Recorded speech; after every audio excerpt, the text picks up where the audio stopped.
Saito and Akane have been at each other's throats for as long as they've known each other, and on this particular day, Akane is yelling at him for some reason, but Saito couldn't care less and tells her to leave him alone, and that just leads to an even bigger argument.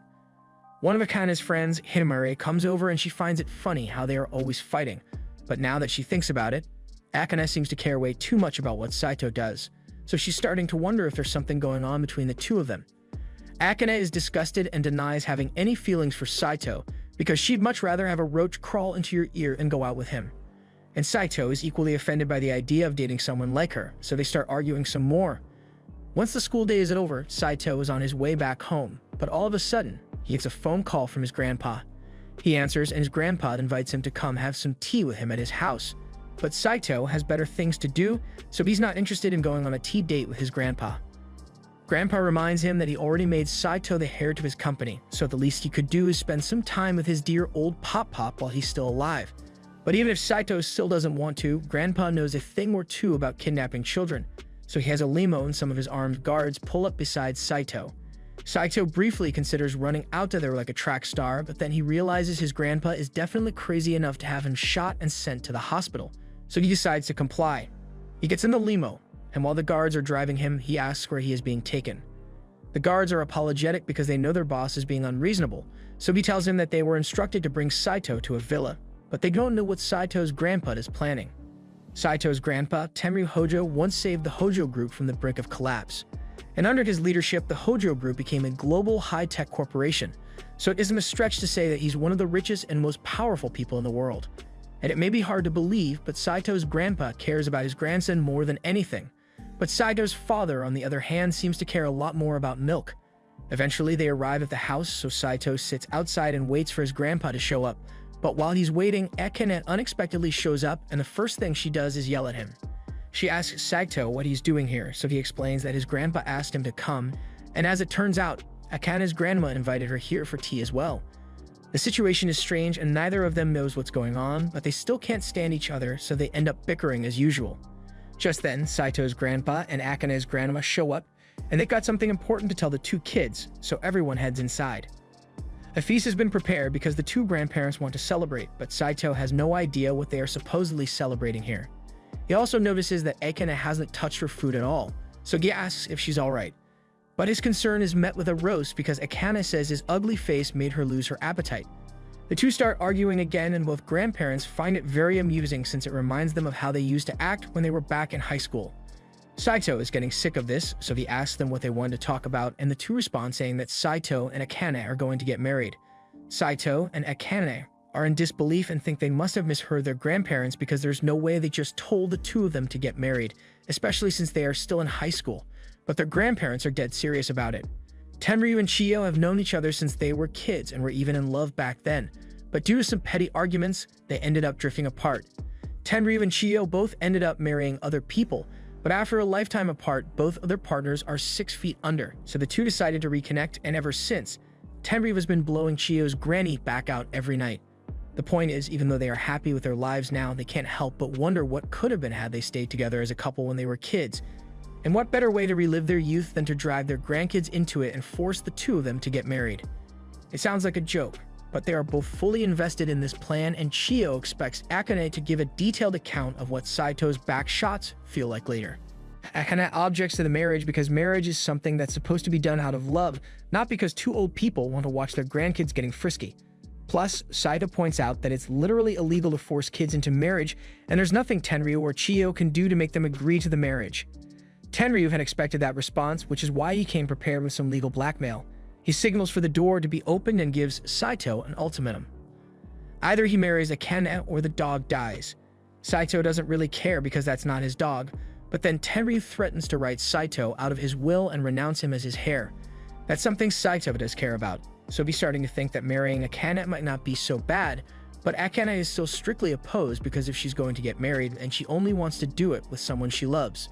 Just then, Chiyo calls Akane over, so Akane goes to her grandma's side, and she whispers something into Akane's ear. And whatever she said must have been a serious threat because it sends shivers down Akane's spine. Now that all the blackmail has been laid out, Tenryu says he is giving the two of them 3 days to decide whether they'll get married to each other or not. And then they zoom off so Tenryu can blow Chiyo's back out again. Once their grandparents are gone, Akane asks Sato what they are going to do, but neither of them has made a decision. Getting disowned would be really bad for Saito, but he needs to have all the details first, so he asks Akane what threat her grandma made so he knows how bad her situation is. Akane gets defensive and refuses to tell him since it's a private matter. Later that night, Akane is laying in bed and thinking about how she has never managed to outperform Saito, and what pisses her off even more is the fact that he always beats her without even trying. She decides to call Himari to ask for advice on what she should do, and after explaining the situation of being forced to marry someone she doesn't like, hypothetically of course, Himari is surprised that stuff like that still happens. Akane asks what Himari would do if she were in the same situation, so Himari tells her that she would have to refuse since she has someone she already likes, and she would never marry someone else. Akane is surprised to hear that Himari has a crush since she has never mentioned him before, but that's just because Akane never asked. Akane asks for the details, but Himari doesn't want to tell her the guy's name for now since she still hasn't confessed to him yet, although she doesn't admit that it's someone from their class. They've talked about Himari's love life enough for one night, so Himari changes the subject and asks Akane if she's in love with anyone.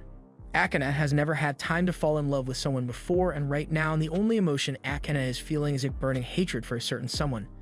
Since Akane doesn't have a crush or anything, Himari thinks it would be fine if she just got married like her grandparents want.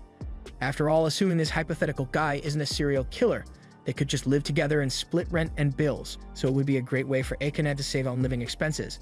Although she probably need to give birth to an heir at some point, so she might end up getting non-stop back shots to make that happen, and Akane doesn't think she could handle that.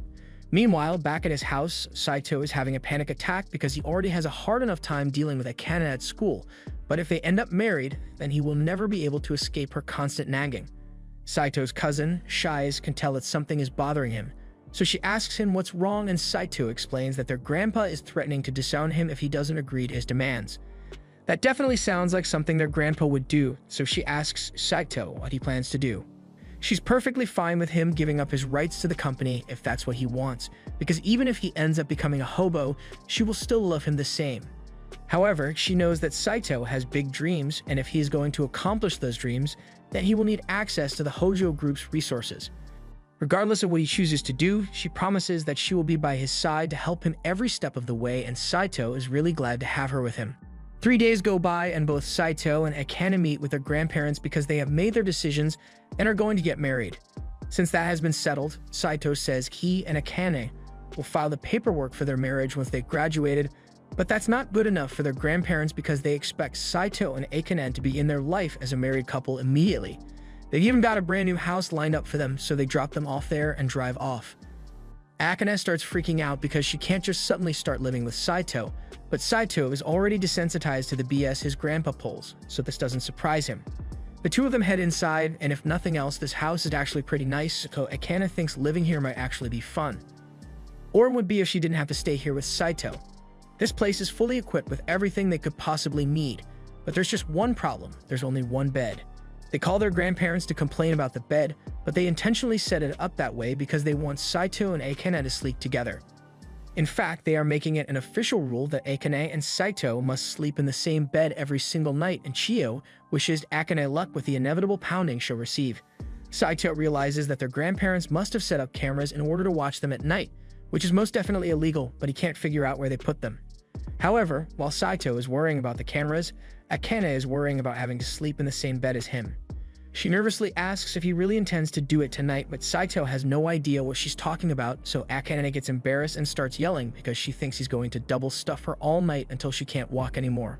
Saito has no idea how she came to that conclusion, but he tells her he has no intention of doing that. However, Akane still doesn't trust him, so she threatens to stab him with her comically large pencil if he tries anything and runs out of the bedroom. For now, they still need to get their stuff unpacked, so Akane is carrying her stuff upstairs, but that box looks pretty heavy, so Saito asks if she needs any help.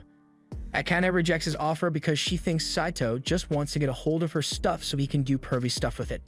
Besides, she's perfectly capable of doing it by herself. If she doesn't want his help, Saito isn't going to force the issue, but after taking a few steps, Akane loses her footing and falls backwards. Thankfully, she wasn't falling with an umbrella, so Saito catches her and she's perfectly safe, but he asks that she be a little more careful because if she ends up getting herself killed, he'd become the prime murder suspect. After everything has been unpacked, Saito finds a meal his grandpa left for him to eat, and Tenryu may be a jerk sometimes, but this is actually pretty helpful. After warming up the pizza, Saito is about to start eating, but Akane smells the food and she's really hungry, but she's too stubborn to ask for a piece. Saito doesn't want her to starve, so he ends up giving her a slice, but she takes it and immediately leaves without even saying thank you. A few minutes later, Saito is ready for bed, so he heads into the bedroom and lays down to go to sleep. But then Akane comes in and he remembers that they have to share the bed. They both agree that they weren't going to do anything, but there's no way Saito can fall asleep like this. To distract himself, he starts a conversation and asks Akane why she agreed to this marriage, but she still doesn't want to give any details about her reasons. This marriage is just a formality, so she's just going to have to put up with it for the sake of her dream, even if it means following their grandparents' weird rules. Saito suddenly realizes that if their grandparents can arbitrarily make up rules whatever they want, then it's only a matter of time before they make a rule about the two of them having kids. Akane realizes he's right, so she freaks out a little, and in the process, Saito accidentally touches her butt, so yet another fight ensues. That brings us back to the present, where Akane reminds Saito that under no circumstances is he allowed to tell anyone that they are married. Saito tells her that he already intends to keep it a secret, but Akane still doesn't trust him because what guy wouldn't want to brag about getting married to her? The next day they walk into the classroom together. Akane is stopped by Himari, who noticed her talking to Saito outside earlier. Curious, Himari asks what that was about. Akane, flustered and unwilling to reveal their secret, quickly says it was nothing. Himari finds this strange since Akane seemed angry at Saito before. Hoping to end the conversation, Akane lies and says she just told him to stop speaking to her so casually. Meanwhile, Saito sits at his desk only to find Shuzi standing in front of him with a blank expression. She steps closer and sniffs him. Noticing his shampoo smells different, she asks where he slept last night. Saito, wanting to hide his secret marriage to Akane, awkwardly looks away and claims his dad bought a weird shampoo, so he's trying it out. She keeps her dull gaze and remarks it's not just the shampoo, he smells like a girl. Without another word, she leans in and gently bites his neck. Then, as if concluding a mystery, she states he must be married. Saito's eyes widen in shock. Before he can respond, Shize reveals she noticed strange behavior from their grandpa and his company, so she investigated. She even discovered their new house. As she's about to say he married Akane, Saito covers her mouth and rushes her out of the classroom. Takes her up a single flight of stairs and is seen panting heavily. Our boy needs to start hitting the gym. Shize smirks and tells him she has no reason to keep his secret since he never informed her about the marriage. However, she offers to stay quiet on one condition. After some thought, she decides her price. His life will be in her hands from now on. A couple of hours later, Saito slumps at his desk, exhausted after an intense PE class. Just as he starts to relax, Akane and Himari approach him. Akane scolds him for leaving the PE equipment out instead of putting it back in the storeroom. Saito defends himself, explaining that the next class would be using the equipment, so he thought it would help to leave it out.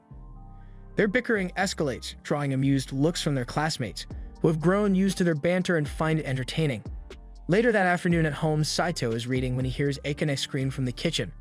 Rushing in, he finds her standing in front of the open fridge. She demands to know why it's filled with so many juice cans. Saito calmly explains that he bought concentrated vegetable juice because it's rich in vitamins and will make them healthier. Akane glares at him and snaps that it won't make them healthier since it lacks proper nutrition. Saito comes prepared, opening the second fridge to reveal shelves stacked with cup noodles. Akane stares in horror before screaming at the top of her lungs. Saito, oblivious to her distress, beams with pride, thinking she's impressed. He confidently explains that her reaction is justified because cup noodles are the ultimate food, cheap, quick, and convenient. Akane glares at the ground, dreading the conversation, and asks where he plans to get his protein. But Saito, ever prepared, grabs a bottle and his trusty tub of protein powder, proudly declaring that humanity invented protein shakes for this exact reason. He mixes one with dramatic flair, adding that the ideal shake balances whey and casein in perfect harmony. Sliding the bottle across the table, he offers her a taste. She looks at him with increasing alarm, asking if he plans to survive solely on cup noodles and vegetable juice.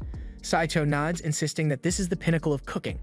Akane, exasperated, retorts that it's not cooking at all, just a sad science experiment. He repeatedly tries to coax her into drinking the shake, but she stubbornly refuses, calling it disgusting. Her expression shifts to one of deep concern as she realizes his diet could kill him. And if he dies, their marriage ends with him. Determined to intervene, Akane declares she'll show him what real cooking looks like. Saito dismisses her, saying he's fine with his protein shake, but she cuts him off and orders him to watch. She quickly dons a cooking apron and gets to work. As she moves around the kitchen, she glances at Saito, seated at the dining table with a blank, almost puppy-like expression. She thinks to herself that he'll be blown away by how good her food tastes. When she finally places the food in front of him and sits across the table, she waits eagerly for his reaction. Saito picks up his chopsticks and cautiously checks the dish for hidden traps such as nails or explosives. Finding none, he takes a bite. His eyes widen slightly as memories of childhood meals flood back and a faint smile appears on his face. Akane, still watching, asks him what he thinks. To her surprise, he says it's just a simple, home-cooked meal, but to him it means everything. Offended, she snatches the plate away, declaring that if it's not good enough, she'll feed it to the dogs. Saito tries to grab it back, protesting that he never said it was bad. Akane, still fuming, snaps that he didn't say it was good either, leaving her seething as they argue over the plate.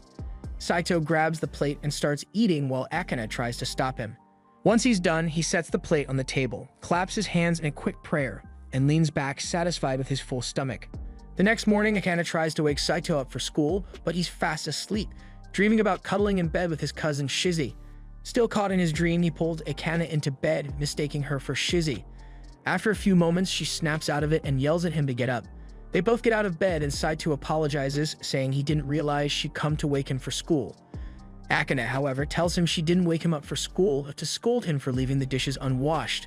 Since she cooked dinner the night before, she insists it's only fair for him to do the cleaning. Saito responds casually, saying she should just use the clean utensils for now, and he'll do the dishes later when they pile up. This infuriates Akane, and she yells at him to do the dishes immediately. Saito brushes it off, explaining that he's used to cleaning once a month and doesn't see the big deal. Akane is horrified to hear this, her heart skipping a beat at the thought of someone cleaning only once a month. Saito, noticing her reaction, tells her not to be so against the idea of living with trash, claiming humans can coexist peacefully with it. Akane screams back, saying she doesn't want to live with trash. She wants a proper, clean, and beautiful life. It's clear they're complete opposites. Saito doesn't care much for cleanliness and even questions why people take baths so often, while Akane is nearly in tears, unable to believe she's sharing a roof with someone like him. Later that morning, as they walk to school, Saito trails behind Akane, wondering how they'll survive this marriage with such opposing values. That night, Saito is happily playing the new zombie video game that just dropped.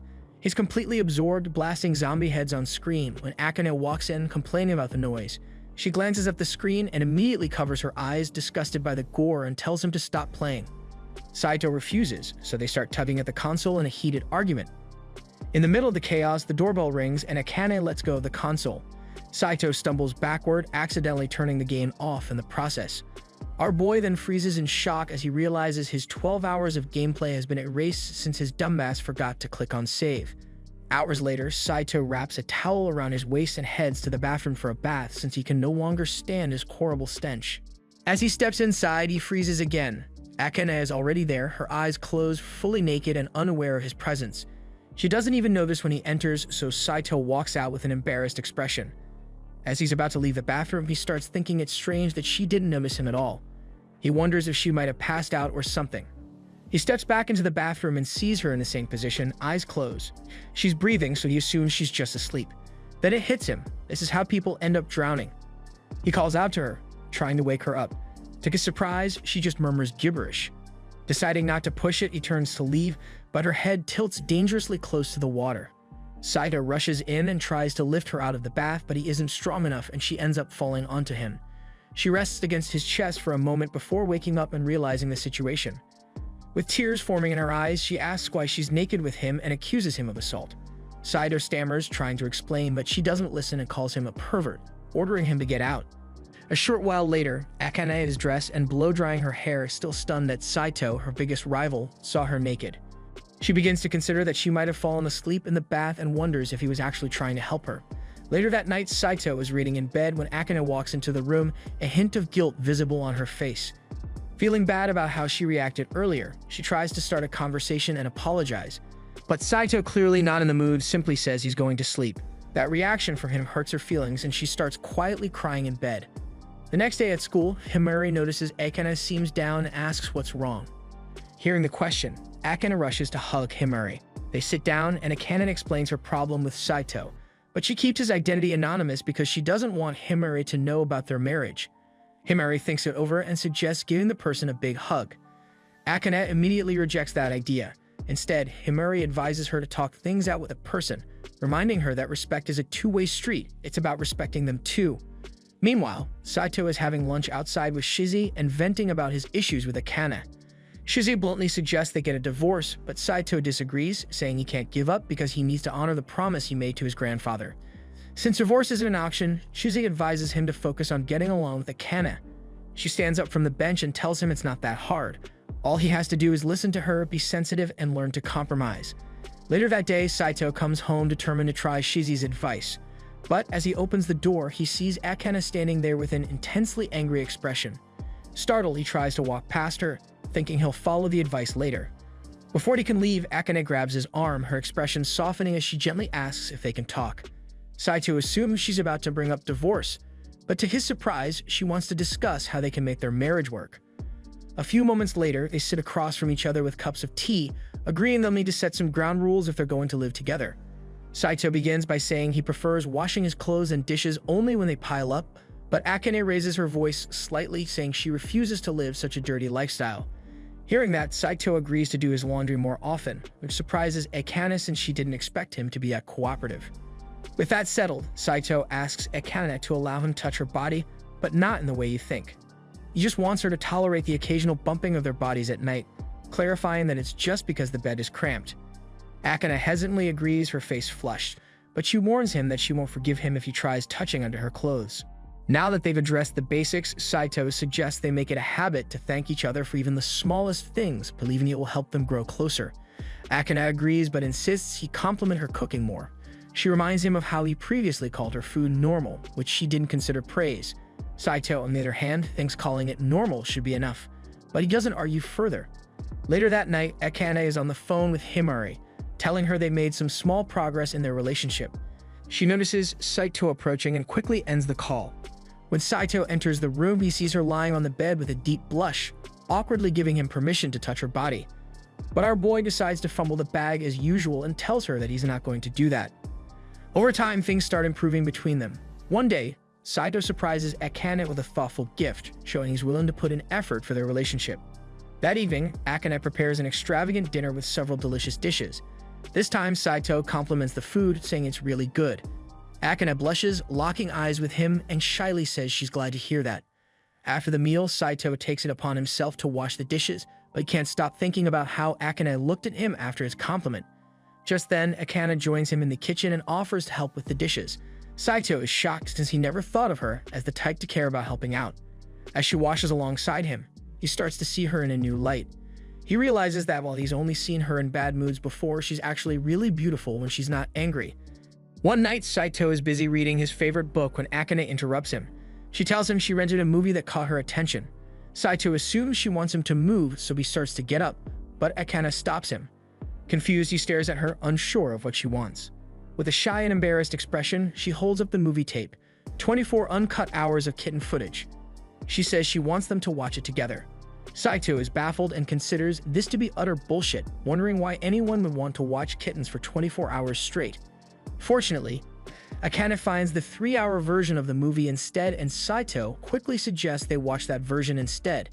They begin watching the movie, and while Akane enjoys every second of it, Saito dozes off on the couch, bored out of his mind.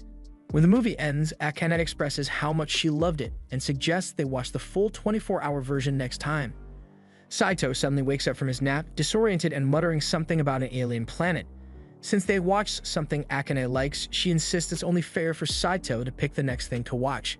However, Saito admits he prefers games to movies. Unfortunately, Akane doesn't know how to play games. Determined, Saito holds his controller up and vows to teach her, hoping she might even enjoy gaming as much as he does. Akane doubts she'll ever like it, let alone get addicted. 30 minutes later, Akane is having the time of her life, celebrating her victory after defeating a game boss. She cheers loudly and Saito watches her with a faint smile, surprised at how much fun he's having with his so-called arch-nemesis. Later that night, as they lie in bed, Saito wakes up and notices Akane isn't covered by the blanket. He adjusts it, pulling the blanket over her. To his surprise, Akane is already awake. She thanks him for the fun they had that day. Facing opposite directions in bed, Saito tells her she can pick the next game they buy and he'll pick the next movie they watch. Akane then tells him to stop addressing her without actually using her name, adding that she prefers when he calls her Akane. The next day at school, Akane helps Saito pick up an eraser he dropped. As Saito lifts his head from his desk, he thanks her and Akane blushes lightly in response. Himari walks up to Akane moments later and asks if she and Saito had a fight.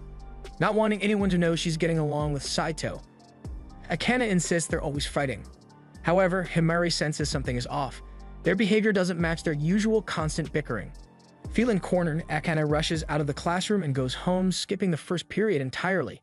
A few hours later, Saito is in the library searching for a book when Shize sneaks up behind him. She covers his eyes with her hands and playfully asks him to guess who it is. Knowing Shize is the only person who would pull such a stunt, Saito correctly guesses it's her. She laughs and removes her hands from his eyes, confirming his guess. Shize notices Saito holding a book on communication skills, and although she knows that his communication skills are dog water, she still asks him what it's for. Saito explains that he thinks it might help him strengthen his relationship with Akane. He mentions that he's learned so far that teamwork between both parties can build solidarity. During the break, Saito calls out to Akane as she walks down the hall. Akane turns around with an annoyed look, saying she prefers not to talk much at school. Saito asks if she's busy or has plans for later in the day. When he learns she's free, he invites her to go shopping with him after school. Akane realizes this might be a date, but before she can overreact, Saito quickly pulls her into an empty room to avoid being overheard. Akane scolds him for dragging her into such a dark space because she thinks he's trying to get some. But Saito isn't trying to catch a case, so he clarifies that he only did it because she was about to say something about a date. Akane blushes slightly and points out that it's basically a date since guys and girls don't just meet up for no reason. Saito tries to brush it off, saying it's not a date and that he only needs her help to carry groceries. Akane finds this amusing and decides to play along, leading them both to laugh like total goofballs. After school, Akane is startled when Himari greets her excitedly. Himari's shift at work got cancelled, and she wants to hang out. However, Akane already has plans with Saito and doesn't know how to tell her. Himari enthusiastically talks about all the fun they could have together, but Akane, with tears in her eyes, admits she already has plans with someone. Himari takes no offense and, curious, asks if it's a new friend. When Akane says it's someone Himari knows, Himari quickly guesses it's Saito and teasingly asks if it's a date. Flustered, Akane speeds off to avoid answering any more questions. As Akane runs, she suddenly trips over Shize, who's lying on the ground. Startled, Akane helps her up and apologizes repeatedly, asking why Shize was on the floor. Shize casually says she was waiting for her. But Shize doesn't let people step on her without consequences, so she hands Akane a legendary sword as compensation. Akane, uninterested, slowly walks away, saying she doesn't care about such things. Before Akane leaves, Shize asks if she plans to build teamwork with Saito and blocks her path until she answers. Akane, not wanting to deal with this, apologizes and runs off in the opposite direction. Later, Akane and Saito walk through the park, both blushing as they approach the supermarket near their homes. Inside, Saito notices they're out of eggs at home and picks up a pack to place in the cart. Akane stops him, pointing out that he should check the price before just adding things to the cart. A few minutes later, Akane discovers the supermarket is holding a limited-time sale, and a crowd has already gathered to grab the discounted items. She tries to push her way through the chaos, but quickly gets shoved to the side. Saito attempts to jump in as well, but he's tossed aside even faster than Akane. Left lying on the floor in shame, they both burst into laughter at how terrible they were at fighting for the sale. Akane stands up, smiling, and declares that she isn't going to give up. Saito gets up too, but he admits he's ready to quit. Akane looks him in the eye and tries to raise him up by insisting he has to come with her. Our boy has successfully been rizzed up, so he blushes and agrees, and then after that, the two walk home together. That night, Akane wakes up to find Saito with his finger in front of her face, about to poke her cheek. She sits up and immediately scolds him, accusing him of planning something as gruesome as gouging a hole in her cheek. Saito denies her accusation and decides to admit he's a total simp by explaining that he couldn't resist poking her cheek because she looked so cute while sleeping. Akane blushes at his response and hugs her pillow. She lies back down and tells him he can watch her sleep, but only for a little while, which is still very creepy. The next morning, they both wake up and greet each other with awkward blushes. Later that afternoon, on their way to school, they pass by a stall selling strawberry cream buns. Akane wants one, so Saito goes to buy it for her. He returns with the pastry in hand, but it's too large for her to eat alone. He suggests they split it, and as they share the cream bun, Himari spots them. She's surprised because she's never seen them together outside school and begins to suspect something is going on between them. Akane quickly denies it, claiming Saito was just stalking her. That night, Akane stays up late studying for an upcoming test. Saito, on the other hand, doesn't see the point in studying. He boasts that he never studies and just memorizes everything from class, even scoring perfectly on the last test. Akane takes this as mockery, throws her pillow at him, and tells him to leave. A few minutes later, Saito knocks on her door and hands her a snack, thinking it might help her focus. She opens the door and is delighted to see a strawberry cake. She takes it inside, wondering why he would go out of his way to make it for her. She decides to take one bite and is overwhelmed by how delicious it is. Filled with joy, she eats the cake, knowing the sugar will help her power through the night. Saito prepares more dishes for her, which she eats with a happy smile. The next morning at school, Akane is walking through the halls when she suddenly collapses. Luckily, Himari is nearby and rushes to her side. Himari asks if she's okay, and Akane reassures her that she's fine, just a bit sleep-deprived from studying all night.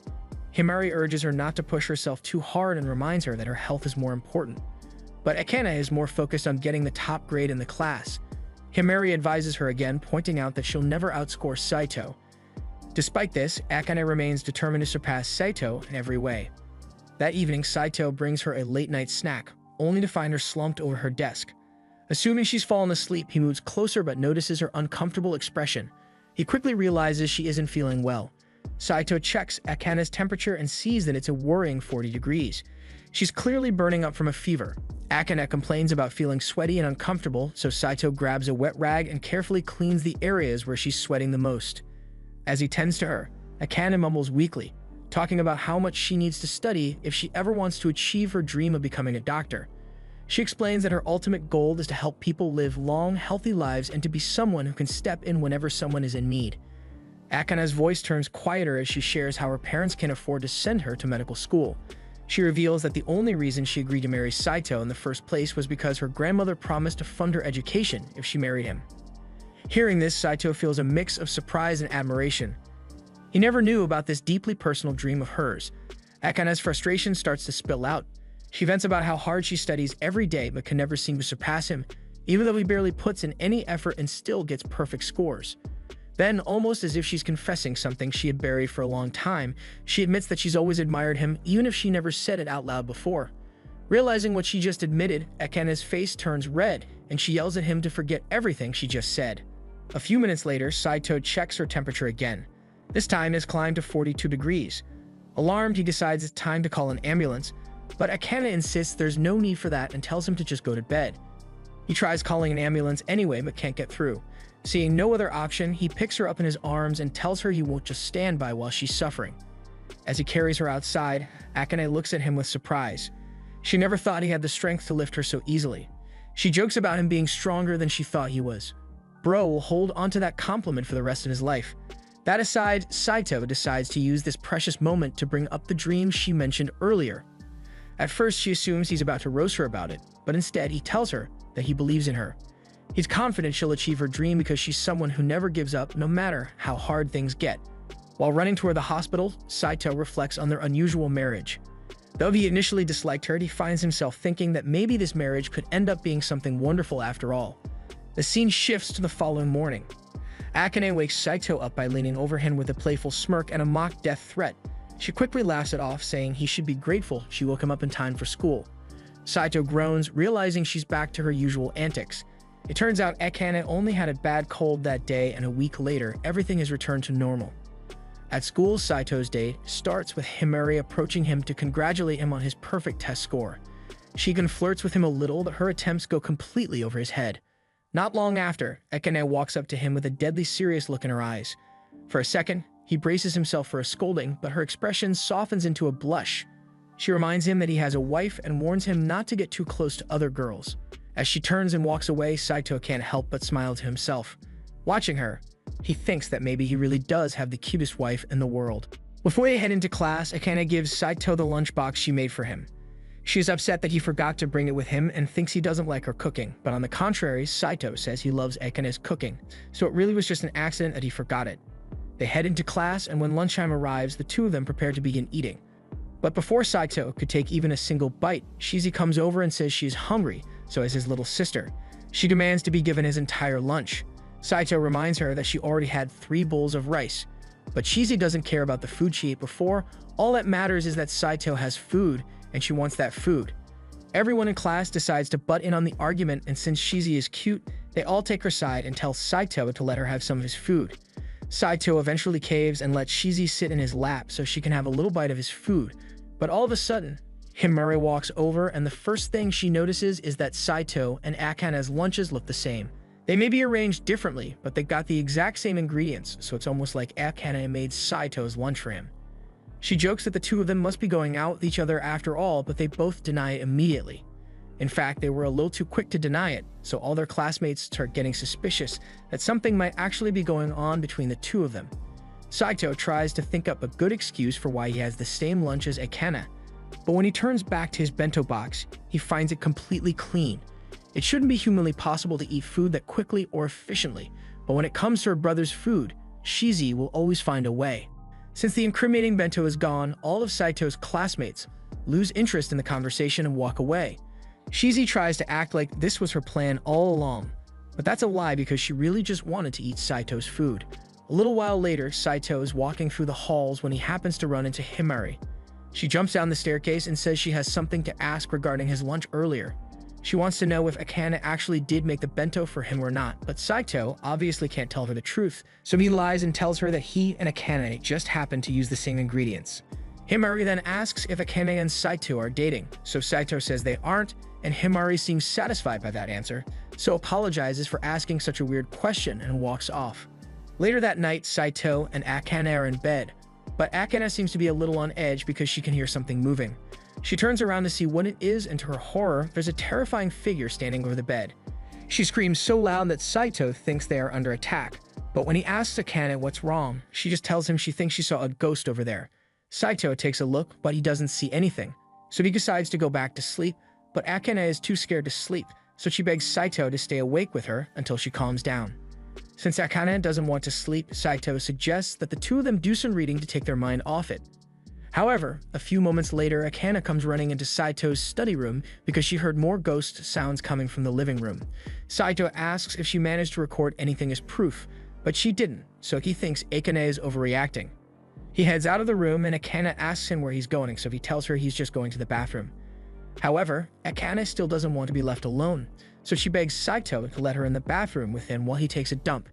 Saito did not agree to her request, but that wasn't the end of it because a few minutes later, Akane comes into Saito's room and tells him she's about to take a bath, so she wants him to come in with her. Saito can't believe what he's hearing, but Akane is dead serious about it, so he ends up sitting outside to shower while Akane takes a bath. The next day, Saito meets with Shizi on the roof of the school, and he's complaining a lot about how weird Akane has been acting recently. Akane keeps talking about some ghosts running around their house, but he doesn't think it's true since he has never seen anything himself. Shizi, on the other hand, says there really might be a ghost, but to confirm, she needs to talk with Akane. With that said, Shizi loves causing mischief, so as soon as she sees Akane, she decides to play a harmless little prank and nearly yells that Akane is married to Saito. However, before she could finish that sentence, she gets silenced and abducted by Saito and Akane.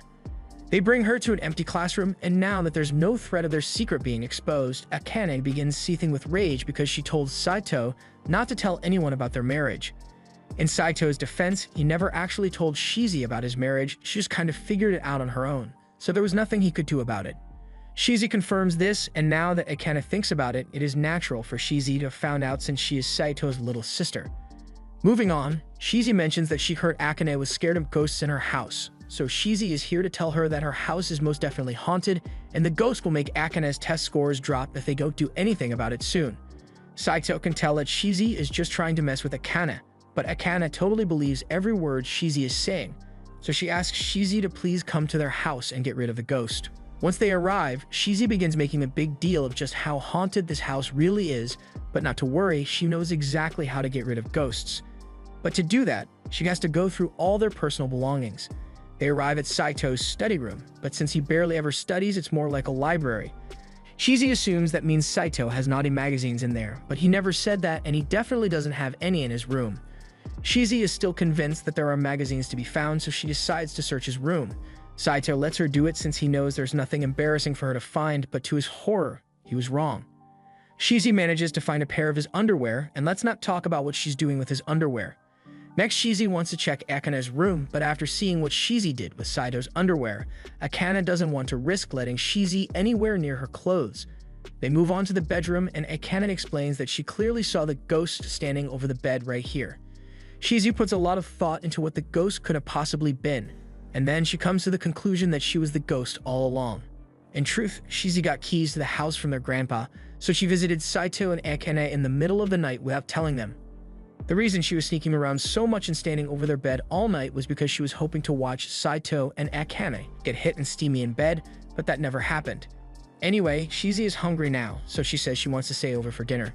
However, even though Akane is relieved to find out that there's no ghosts, there's no way she's going to reward Shizi by giving her a home-cooked dinner.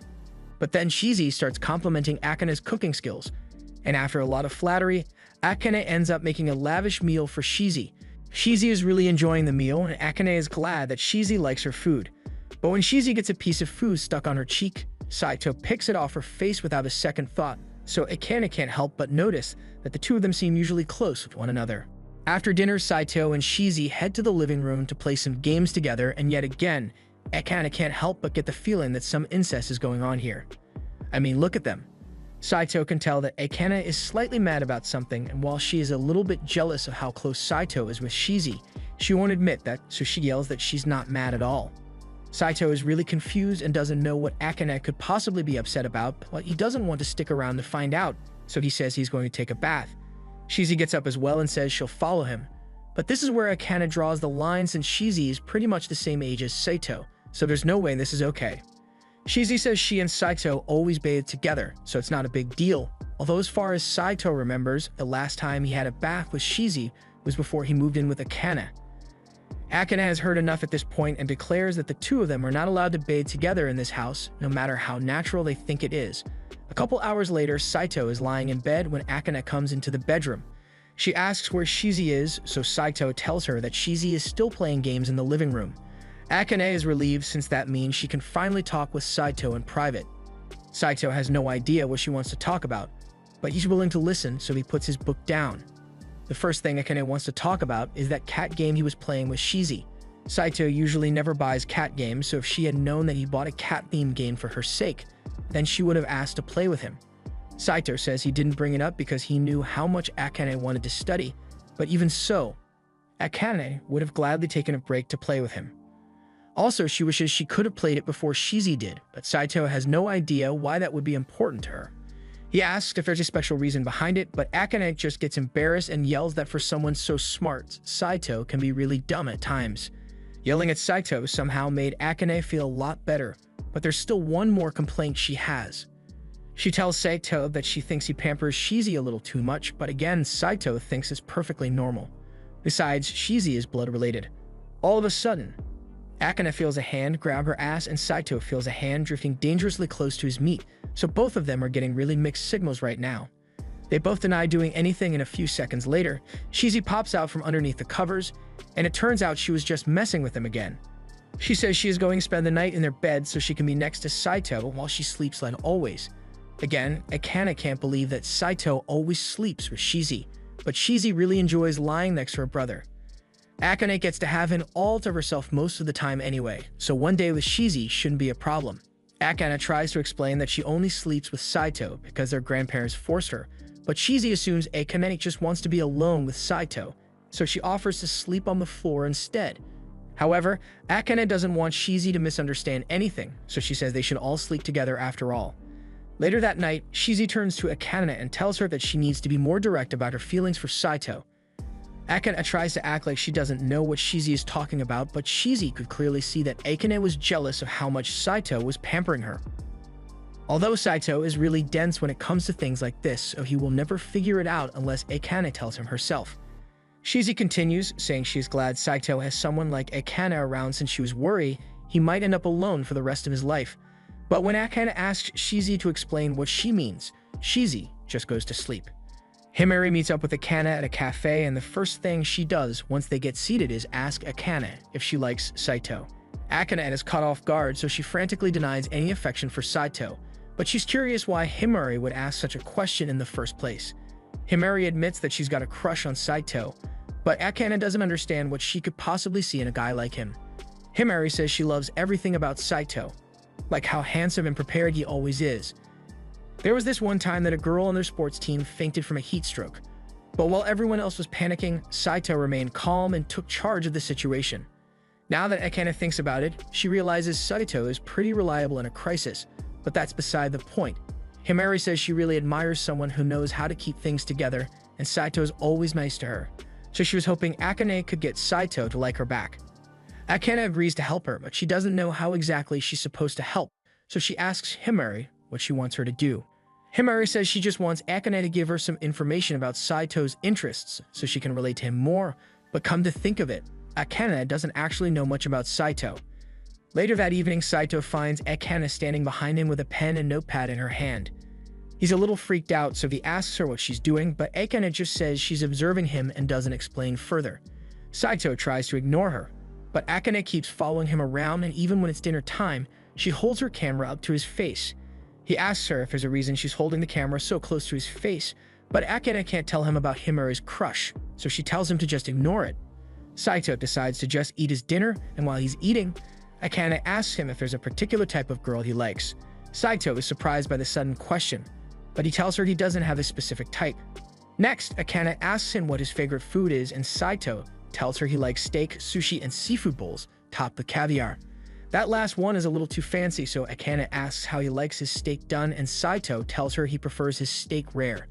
At school the next morning, Akane informs Himari of Saito's favorite food, and Himari is glad to learn a side of him she didn't know about before, and since she's so interested in learning more about what Saito likes to do, Akane tells her that Saito likes playing video games and reading books before bed.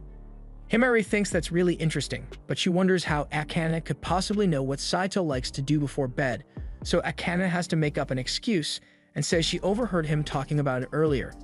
That night, Akane is getting ready to make dinner, so Saito asks what's on the menu for the night. Akane tells him she's going to make fish, so Saito is really disappointed.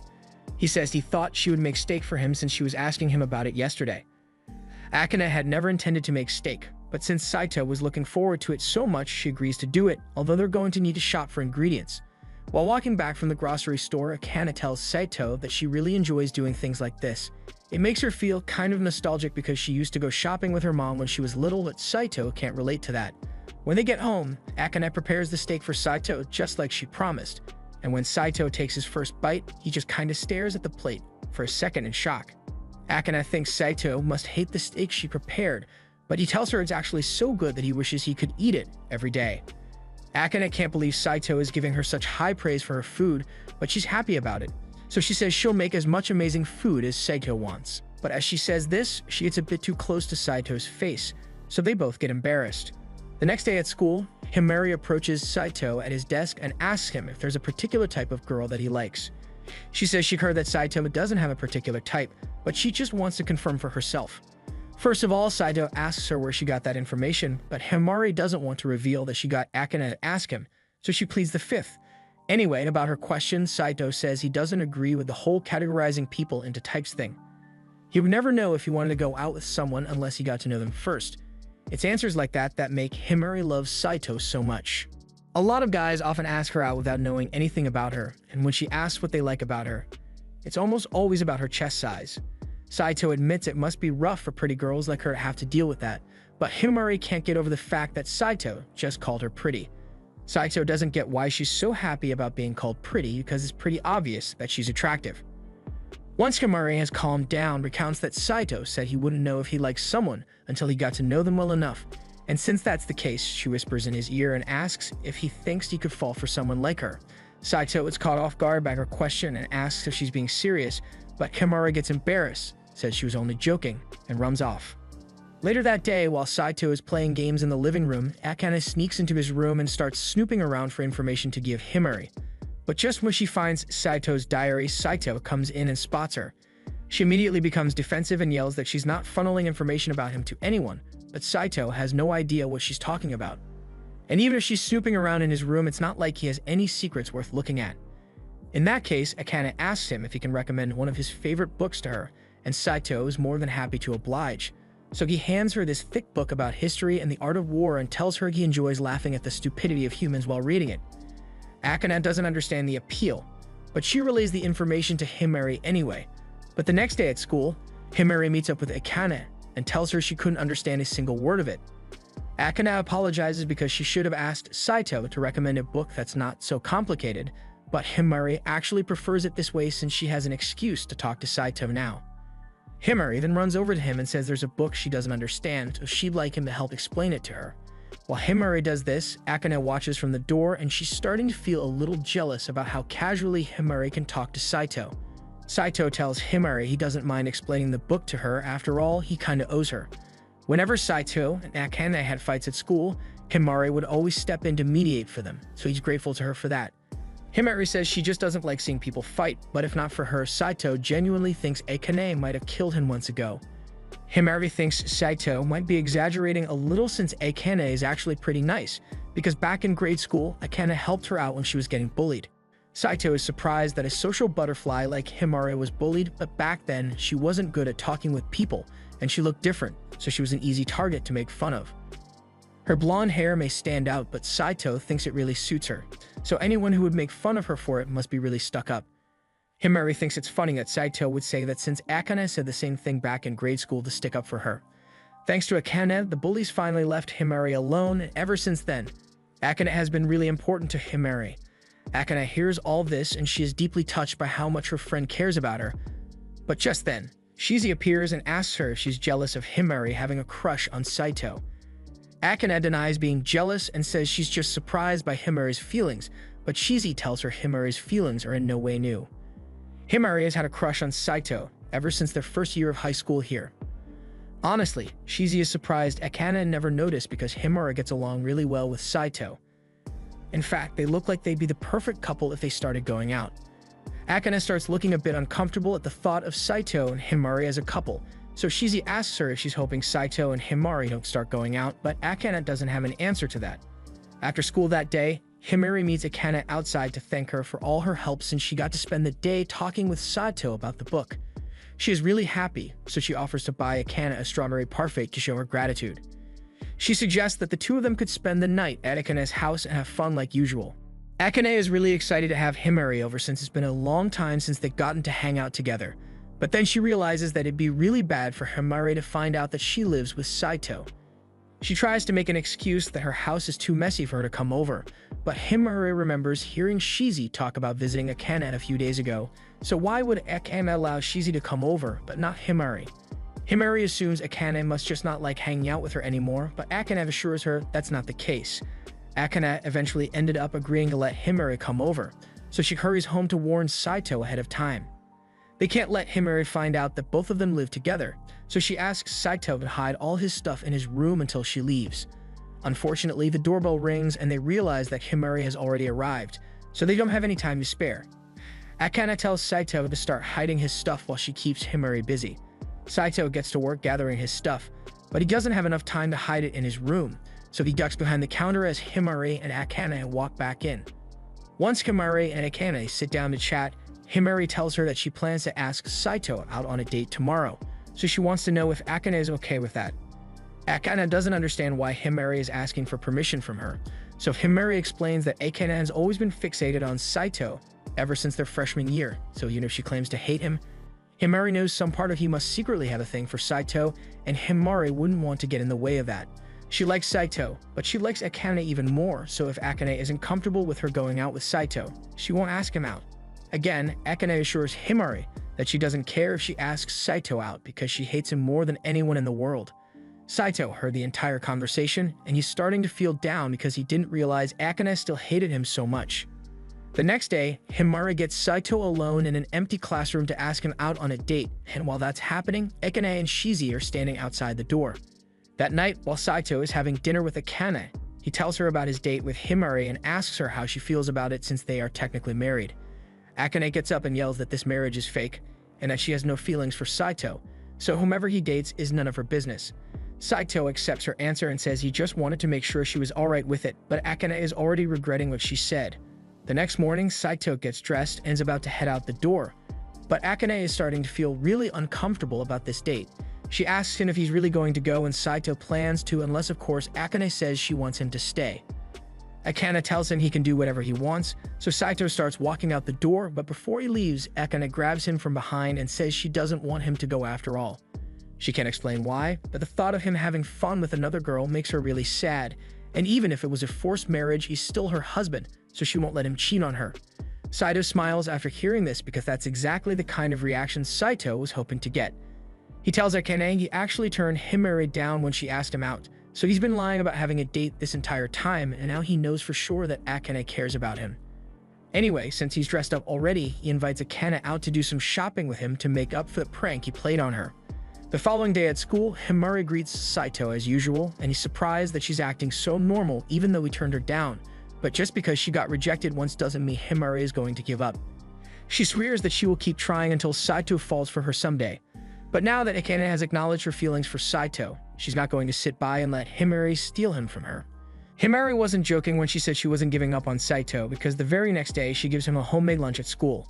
She heard that Saito really likes steak, so that's what she made for him. However, Saito declines because he already brought his own lunch. She still insists that he at least try some of the lunch she made because she worked really hard on it, and the rest of Saito's classmates end up pressuring him into it, so Saito says he will take a bite. Himari is happy that Saito agreed to eat her lunch, so she feeds him a piece. And after taking the first bite, Saito realizes that the steak she made is actually delicious, so he continues eating it.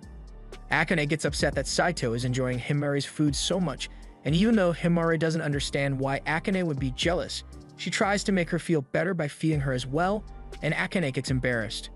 Later on in the day, Himari approaches Saito again and tells him she's been having a hard time with math class recently, so she was hoping he would tutor her. Saito doesn't see a reason to object, so he agrees to help her study, but then Himari suggests that the two of them can study at her place, and her parents won't be home, so it'll just be the two of them. Saito tells her to quit joking around since that sounds a lot like a date to him.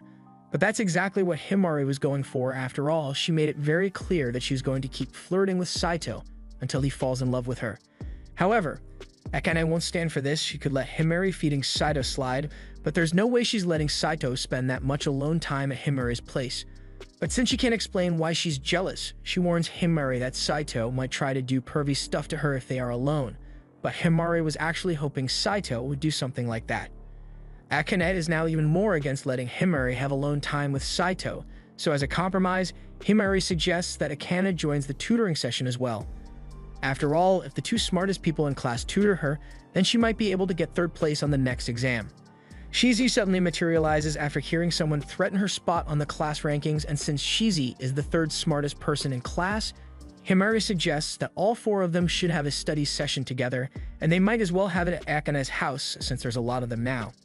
Akane once again erases all evidence that Saito is living in the house as well, and once they all get seated, Saito asks Himari what part of the math course she doesn't understand. But Himari says she doesn't understand any of it. Saito rephrases the question and asks her when she first started struggling to understand math class. But it's all been kind of fuzzy for her ever since they started adding letters in math. Akane points out that Himari's grades first started dropping during their first year of high school, and since Saito finally knows where to start, he begins tutoring her, and after a few minutes, Himari is able to solve the math problems on her own. Himari tells Saito he is really good at teaching and asks him to continue, but she gets really close to his face, so Saito tells her to back away because it's embarrassing to be this close, and it's making Akane really mad. The next moment, Shizi clings onto Saito and says she is bored, so Saito suggests they all take a break and play a game or something, but instead of just picking something like Mario Kart, Akane pulls out a card memory game intent on proving that she is smarter than Saito. But in the end, Saito absolutely demolishes all of them because his memory is really good. He doesn't want to keep playing, so he tells them they can continue without him because he's going out to get some snacks. But while he's out, Akane catches up to him because she can tell Saito is feeling a little down.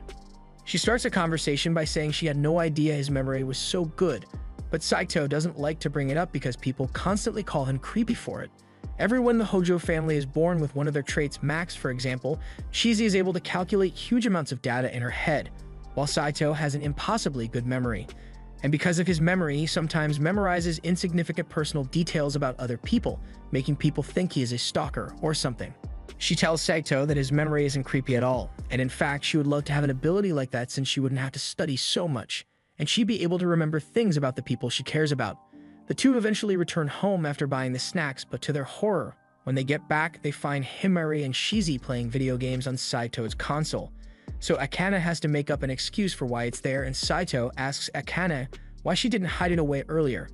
Anyway, they all sit down to have some snacks, and Himari thanks Saito for his help since she feels like she understands math a lot better now. Saito says tutoring her was fun for him since Himari catches on quickly, so he'd be happy to help if she ever needs tutoring in the future. Himari is happy to hear that because she was actually hoping she could have another study session with him, and maybe next time, they could do it at his house instead. Saito chokes up at this a little since this is technically his house, so he tells her she can't come over. Himari thinks it's cute how flustered Saito is, so she tries getting closer to him, but in the process, she accidentally knocks over her cup of tea and stains her shirt. Saito instinctively runs over to the drawers to get a towel for Himari to dry her shirt, and Himari is grateful, but she asks how Saito knew where the towels were. Saito tries explaining it away by saying he just guessed, and Himari doesn't question it since Saito is really smart. Anyway, she needs to go take care of the stain on her shirt, so Shizi leads her to the bathroom, and while she's gone, Akane gets upset with Saito and tells him this is all his fault for agreeing to tutor Himari. Saito says there's nothing wrong with helping a friend study, but Akane is jealous because Saito has never offered to help her study before. However, that's straight up false because Saito clearly remembers trying to help Akane study once and she yelled at him for it.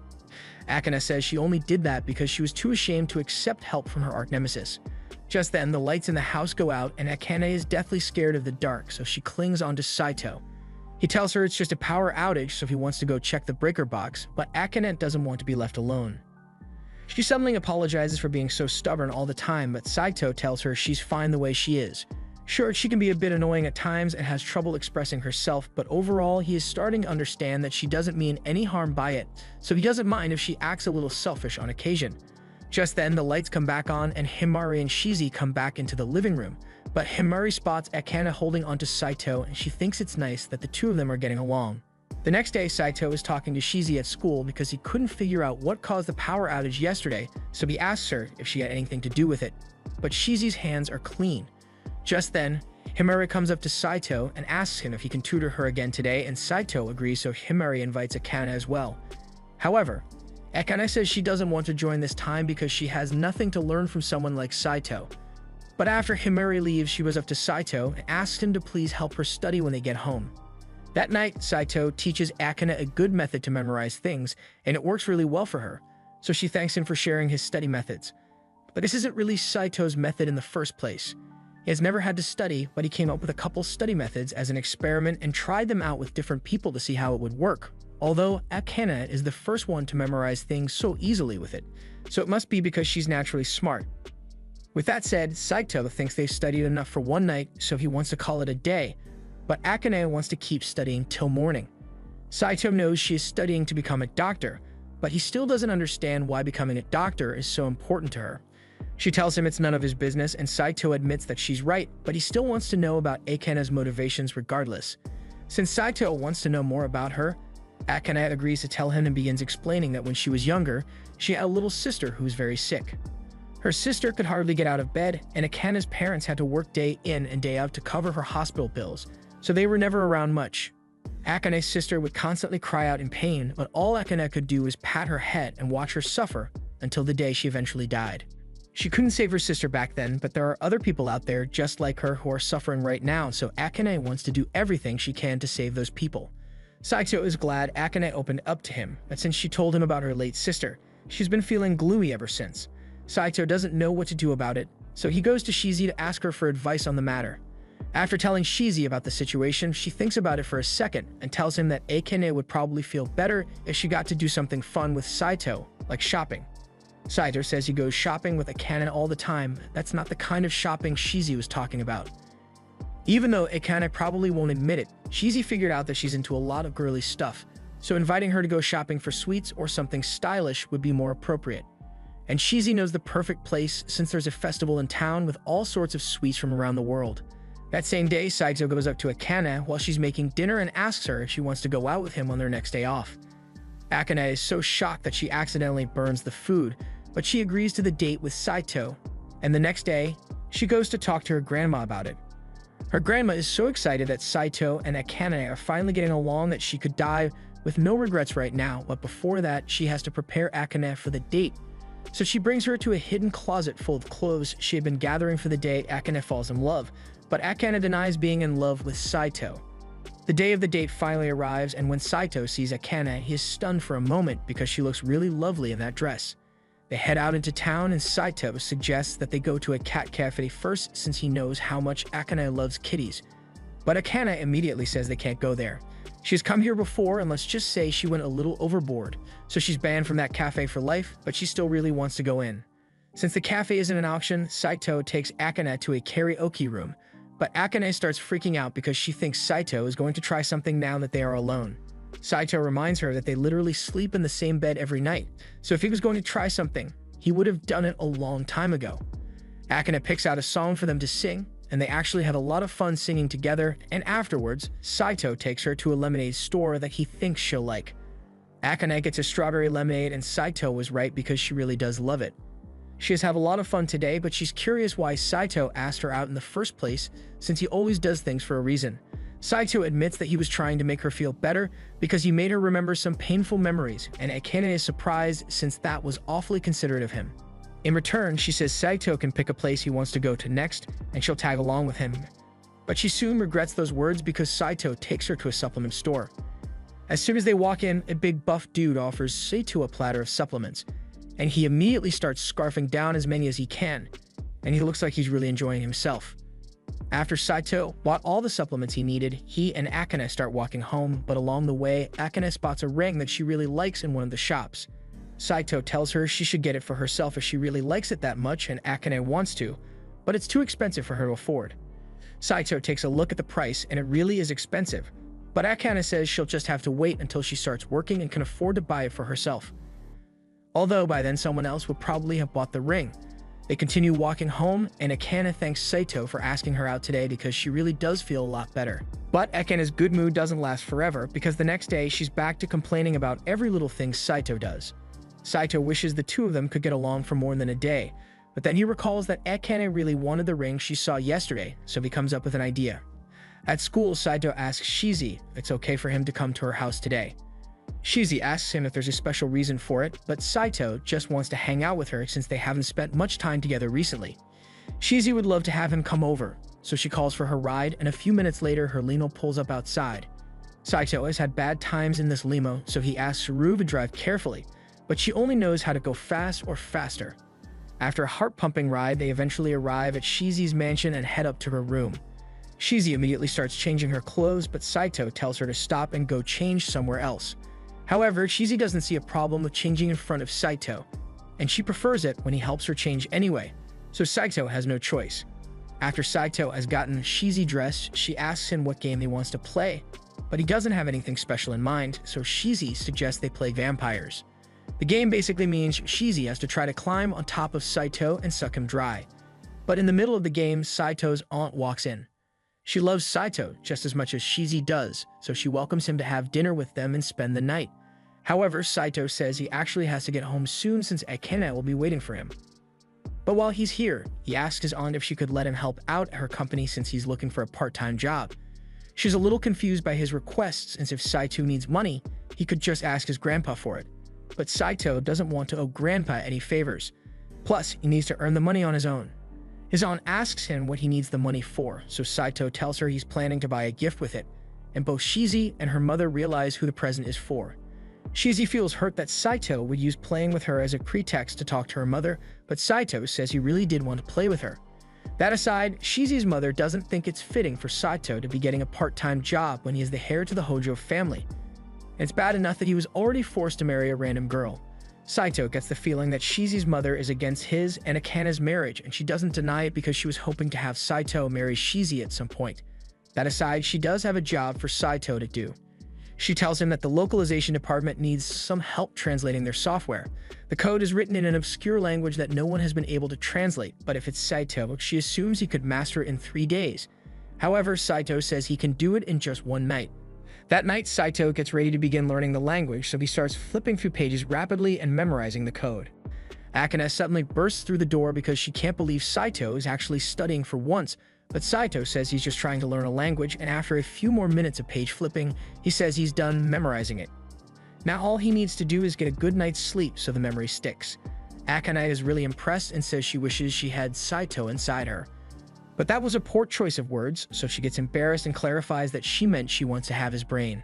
Anyway, she asks why he's learning a new language in the first place, but Saito doesn't want to tell her about his job, so he just says it's none of her business. The next day, Saito leaves school with Shizi and heads to her house to begin working, but Shizi is sitting in his lap, so it's a little hard to concentrate.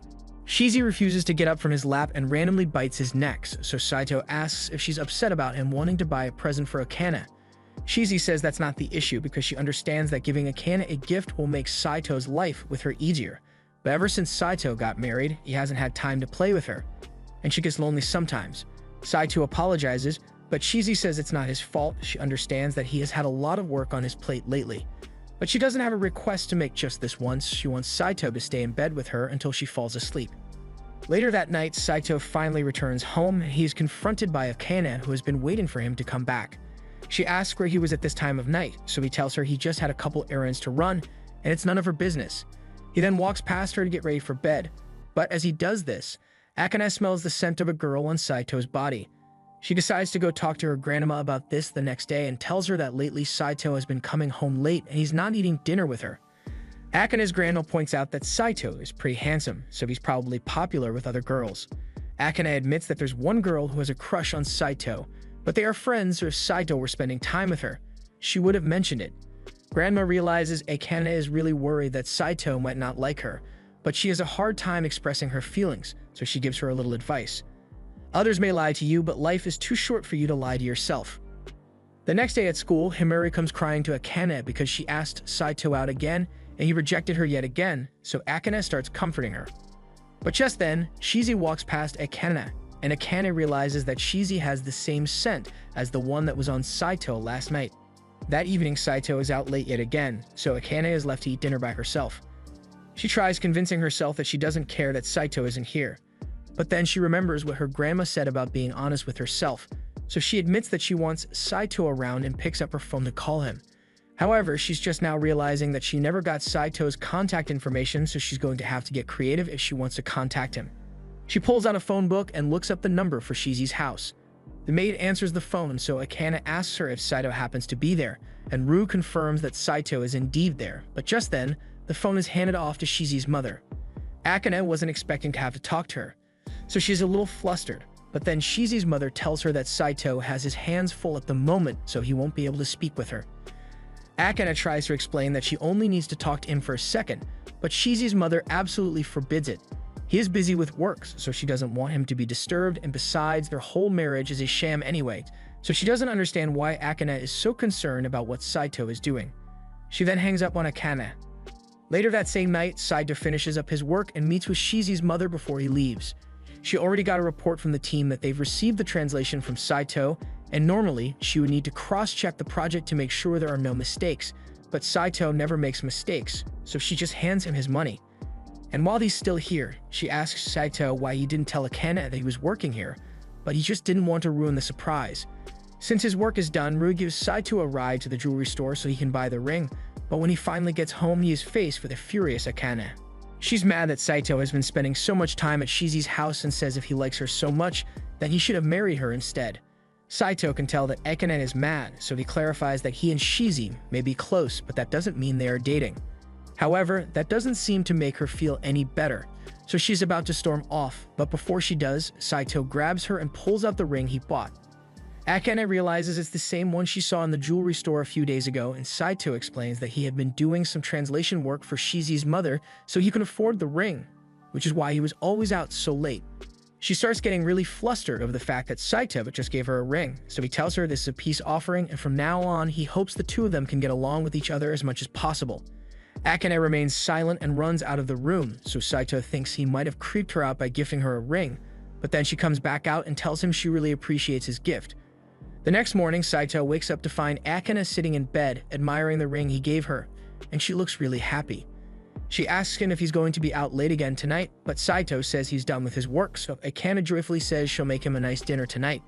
Throughout the day, she keeps admiring the ring every chance she gets, and by dinner time, she has prepared a wonderful steak dinner because it's Saito's favorite.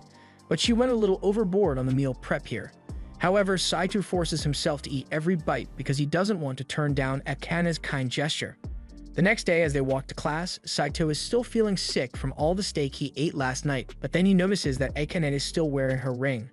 He grabs her hand and pulls her away before anyone sees it.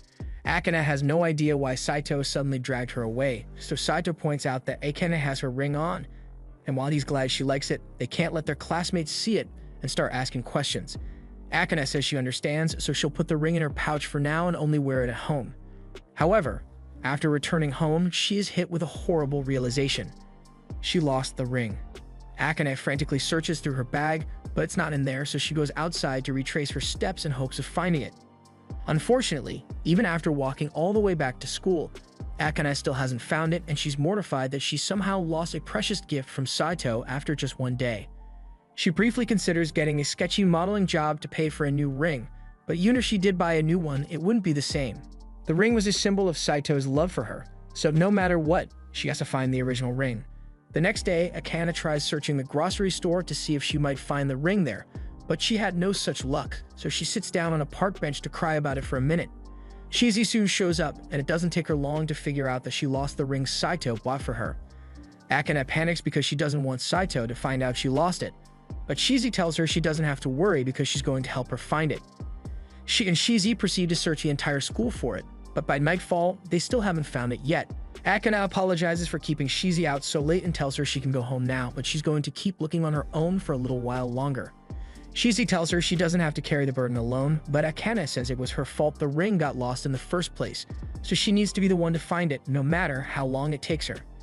Shizi suggests that Akane should ask Saito for help looking for it, since he's really reliable, and he could probably figure out where it is with his photographic memory, but Akane absolutely refuses to get Saito involved. Meanwhile, Saito is back at home wondering why Akane is out so late at night today. Just then, someone walks in through the front door, so Saito gets up expecting to see Akane, but it's actually Shizi. Shizi came here because she heard that Akane made curry for dinner tonight. She also tells Saito that Akane won't be coming back for a while, but when Saito asks what's going on, she tells him she can't talk about it because Akane made her promise to keep it a secret. And Shizi doesn't break promises, so if Saito wants to figure out what's bothering Akane, he's going to have to do it the old-fashioned way and stalk her a little. Saito takes Shizi's advice, so the next day after school, he follows Akane as she walks around town searching for something. And now that he thinks about it, he realizes that she hasn't been wearing her ring for the past few days, so he figures out what's going on. He later finds Akane crying under a bridge because she can't find the ring, so he walks up behind her and says he appreciates her trying so hard to find it, but they can always buy another one, so there's no need for Akane to stress herself out so much. However, Akane still insists that she needs to find the ring because it was the first real thing she got from Saito. Saito only married her because he was forced to, but he bought that ring for her because he wanted to give her a gift. It's a symbol of his love and shows that he actually cares about Akane, so even if she spends the rest of her life looking for it, she has to get it back. Saito finally understands why she's been so desperate to find the ring, and if it's really that important to her, then he offers to help her look for it. On the day Akane lost the ring, she and Saito walked home after school together, and Saito remembers every single stop they made along the way. After looking through his memories, he remembers seeing Akane open her bag a total of 4 times that day, and in this very spot, she pulled out her handkerchief, which is probably when she lost the ring. And from this angle, it must have ended up falling into the storm drain, so Saito takes the cover off and reaches into the drain before pulling up the pouch Akane kept her ring in. Akane can't believe Saito was actually able to find it, so she hugs him and swears she will never lose her ring again. At the same time, it looks like a new girl related to the Hojo is about to fly into Japan for a visit, and she isn't happy about Saito's marriage, so she plans to steal him away. This was the end of episode 7. Subscribe to not miss the next part.